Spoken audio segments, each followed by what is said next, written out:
बिस्मिल्लाहिर्रहमानिर्रहीम। अस्सलाम वालेकुम। आप देख रहे हैं DNN न्यूज और मैं हूं गुलाम ज़हरा। अब रुख करते हैं खबरनामे की तरफ।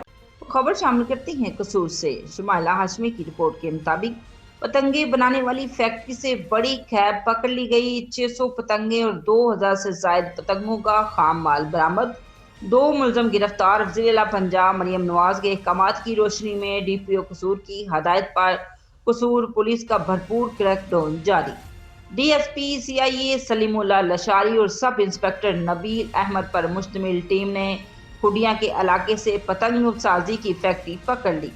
फैक्ट्री से तैयार शुदा 600 पतंगे जबकि 2000 से ज्यादा पतंगों का काम माल बरामद। कसूर के रिहायशी 2 मुलजमान शहजाद वल्द अब्दुल सत्तार और अकमल उर्फ बाऊ मसीह को गिरफ्तार कर लिया गया। मुलजमान ने खुडिया के इलाके में पतंगे बनाने की एक फैक्ट्री बना रखी थी जो कसूर समेत दीगर अजला को पतंगे सप्लाई करते थे। मुलजमान के खिलाफ थाना कुडिया में मुकदमा दर्ज किया जा रहा है जबकि पतंग फरोशी की चेन तोड़ने के लिए मजीद तफ्तीश जारी है।